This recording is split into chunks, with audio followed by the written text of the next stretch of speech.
Conscious Water Collective is the go-to podcast for wellness enthusiasts and anyone who values clean water and seeks holistic solutions to combat contamination. Brought to you by Greener Solutions, powered by Campbell, and co-hosted by Jeff Ziegler and Maynard Breslow. This podcast bridges the gap between holistic wellness and modern filtration technology. Learn from health experts, top wellness influencers, and water filtration specialists about how to safeguard your water and your health. Hey there, everybody. Welcome to the inaugural episode of the Conscious Water Collective. Super excited to be here. Super excited to have all of you. And we're going to be talking here. Myself, I'm the executive director here at Greener Solutions, and talking here with the partner, Jeff Ziegler. And we're going to be basically taking you on a journey here around water. So today we'll be talking about why us, what makes us qualified to have a podcast about water. That's another thing too, is our origin story, so to speak, and why we're here and what you can get out of it as well. So thanks for coming on, Jeff. Excited to be here. Thanks. Excited to do this. Yeah, exactly. So cool. I think the idea is we're going to be bringing on a lot of great specialists who know a lot more than us, obviously, talking about filtration specialists, talking about experts in water, and talking to influencers in the space. And like I said, people who have a lot more experience and knowledge than us. But, we've been working together for quite a few years here, going on the greater part of a decade, I would say, right? 6-7 years, something like that, going back. And so let's, tell the people a little bit about Greener Solutions and specifically about how we started working together and how we ended up here in this field. Sure. So, Greener Solutions, we sort of came back together. We had started, my other partner, Wayne, and I had started Greener Solutions, and we were really trying to clean up a lot of different environmental issues and all that. Wayne and I kind of went our separate ways for a little bit. I had gotten into the cannabis hemp space and moved from the cannabis space to hemp space due to my background and being able to network of sales more wholesale throughout all 50 states. But in doing that, I was on about 250 hemp farms in the course of about 2 years. And the hemp plant loves to bring up contaminants from water, from the soil, all of that. And it was a big problem for initial the green rush crop growers, because they're trying to grow a conscientious crop, but then they find heavy metals, pesticides, all this other stuff inside the hemp. How this came about, the water filtration end of it, is the water source was some of the issues with what was going on. So it's kind of hard to water a crop if you're already putting just contaminants and the glufosates and, sort of intensifying everything in. So we had to start at scratch and get down to the farmers and what was in their water that they're actually using on the crops and all of that. So, there's a little longer story than most, but that's the short version of it. And when we started to dig in deeper, we found the Campbell Ultra Filtration, which is a broad spectrum whole home water system. No system can take everything out, but this takes, this will cure a lot of people's problems, probably 85% of the people that are out there. So that's why we really focused in on this. And they also are one of the few certified systems for PFAS and forever chemical removal. Yeah. And I mean, it's great because you're coming from this angle. We started talking together, right? Talking about the consciousness behind water and bringing it to the consciousness and making it here on this podcast. And that's how we started working together, actually, when you're over there, True Spectrum, and bringing awareness there. And I had my own podcast there with Dank Discussions and one of the top podcasts in the cannabis industry, right? So just kind of bring this awareness. And when we started talking, and when I have guests on, right, and I have farmers on, I have researchers on, scientists, all people from all kinds of different walks of life, from within the industry in hemp and cannabis at large.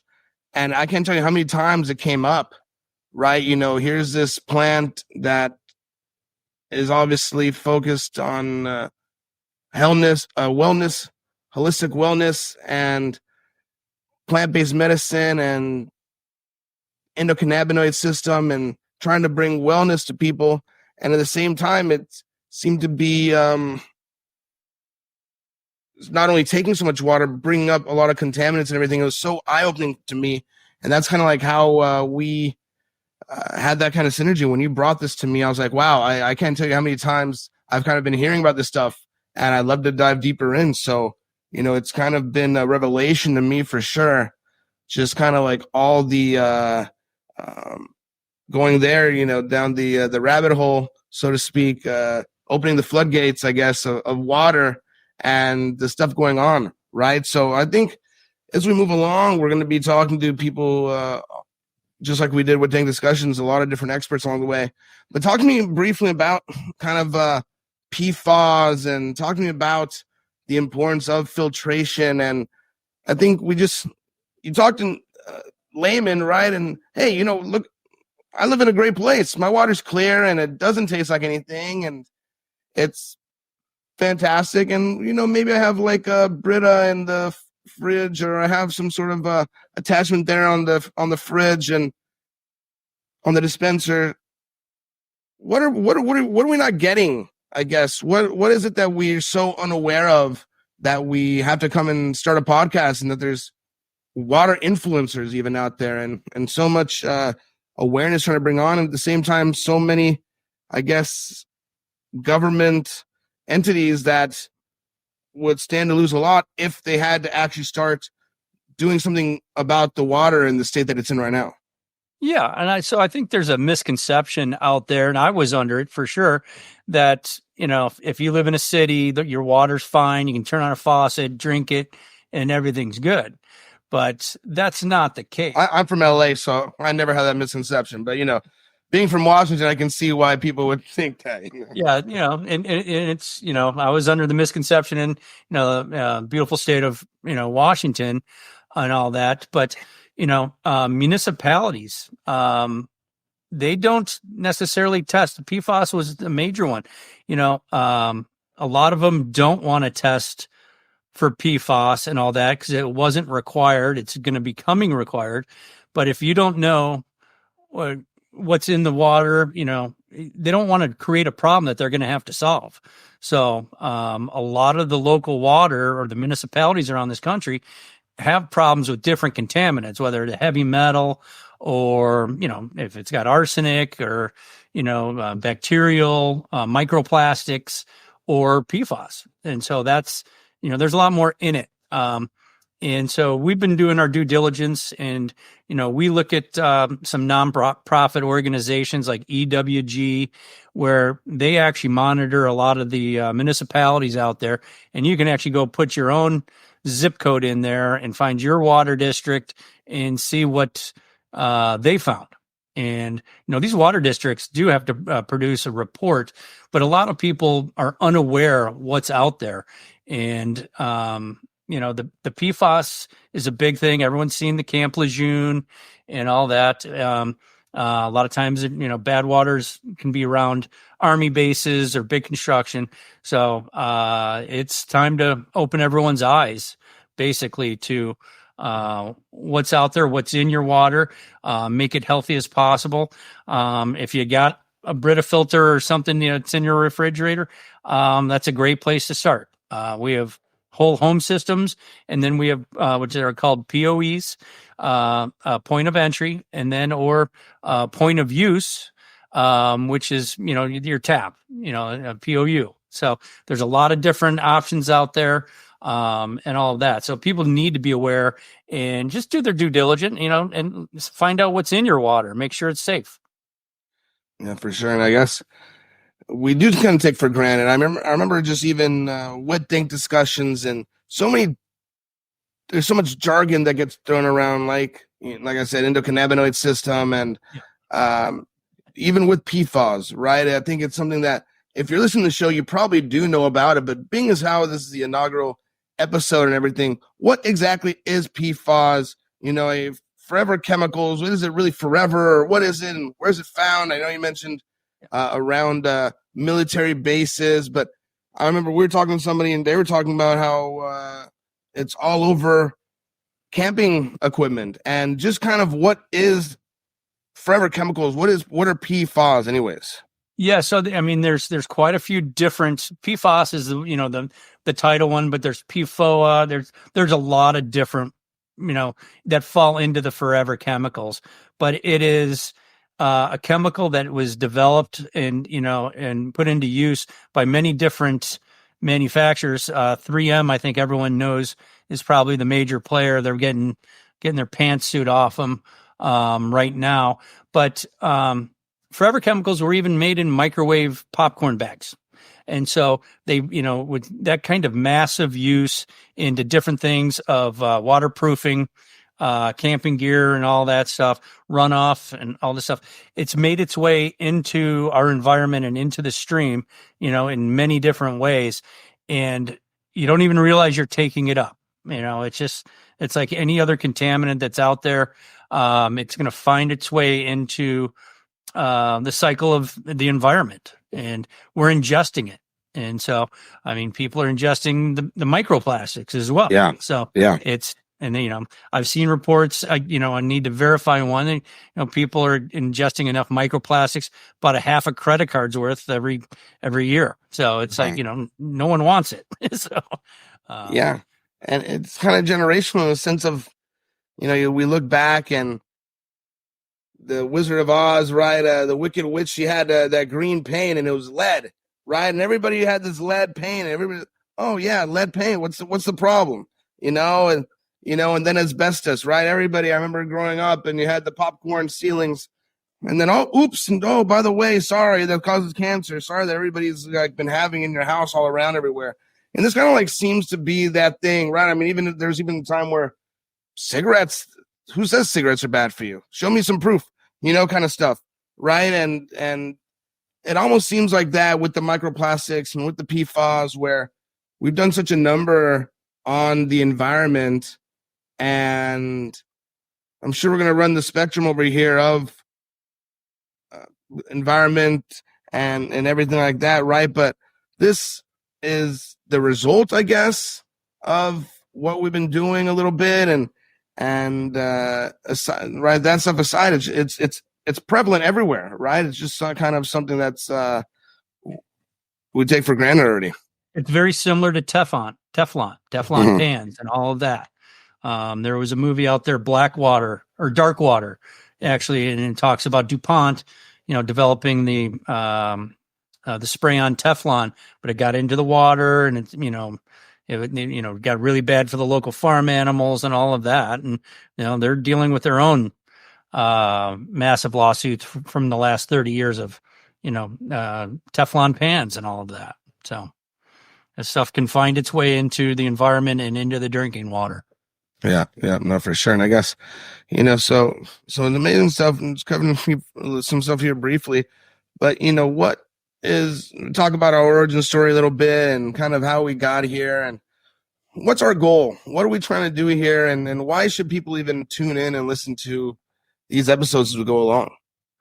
So a lot of this is just educational, let's get the people out there. It was very that much way with CBD and mm-hmm. all of that, mm-hmm. because for years, it was always reefer madness. And, yeah, the funny story is, my mother never, don't you kids be smoking pot and all that stuff. But, when she was finally in an assisted living home and I'd bring the CBD products, all the other residents were like, oh, here comes Jeff. Hopefully he's got free samples. I love it. It's the education part of this. And that's the tough part. Educating the general public to what's out there and what's going on. So, that's really what the podcasts do, to spread the word. Yeah, no, definitely. And we did do a lot of that on the discussions. And it's so funny, right? Because of the stigma and seeing how the movement kind of like to your point, growing up, I was in that industry for 20 plus years. And my parents used to have to hide. I used to have to hide it from my parents, from everything, right? From the whole world. And then all over LinkedIn, and same thing. My dad's like, "Oh, you got any samples that came in?" Have clients sending us all kinds of stuff. And I think with water, it's kind of like that reverse stigma in a way, right? Where, I mean, we're 70+% water ourselves, and the earth is, and this is life-giving, H2O. And it seems as though we're behind. I think we're behind the eight ball on that awareness, right? I think we're a little bit kind of late already in regards to that. Where it's almost one of two camps where we're talking to some other people here in this sector, and it's almost like there's two different kinds of people, two different camps, right? One is the wellness enthusiasts who dedicate their life and their wealth and everything else for this, and for them it's nothing to drop however much money it is to install a home system or whatever custom thing is built, and it's not just the water, it's everything else, and they're kind of distrusting of government and everything going on, and kind of trying to find a way to live a healthy life in a world society that seems to not care so much. And then there's a whole nother camp of humanity, of just humans who seem to be just highly unaware, right? So I guess, like you're saying, just kind of like bridging that gap a little bit and being able to maybe bring more awareness to the masses. And I'm sure a lot of people who are going to be tuning in at first are going to be people probably from that first camp, right? Who already have a good deal of awareness and education and looking to learn more. And hopefully little by little, we're going to reach more and more people out there who don't know as much about it and maybe haven't heard about it. And in that regard, we'll be able to quite literally change people's lives. And I think that it seems a little melodramatic, but it's not, in the sense that this is what we need to live. It's become a joke, right? I sit here with my gigantic thermos here next to me, right? And you see the thermos have gotten bigger and bigger, and the whole thing with Stanley's and everything. But I mean, there's a reason for it, so to speak, in the sense that can't live without it, So excited to be on this journey with you, Jeff. Anything else you want to add, or anything else exciting that you anticipate here? I think people just need to realize the water supply is not getting better; it's going the opposite direction. And one of our other partners here, Shane, had, one of his little slogans is, buy a filter, don't be a filter. Because if you're drinking the contaminated water, you're filtering out all the contaminants yourself instead of having a regular filter system do it for you. Yeah. And I think, it's a good point. Yeah, no, definitely. I mean, better to have even something point of use, right, than I'm the point of use, kind of thing. So, great, Jeff, excited to have to be on here, and we'll continue on this journey, continue this conversation, and thank you everybody else for tuning in here with us today as well. Excited to have you on board, and we're definitely going to be scouring the earth for the best guests to come in and share their wealth of knowledge, experience in this field. Don't want to say exciting field, because it shouldn't be exciting. It should be something that we have already at our disposal. But unfortunately, we do have to be bringing awareness to this, and so excited to have everybody out to you as well. So, Jeff, I'll see you on the next one. Great. All right. Forward to the journey. Thank you.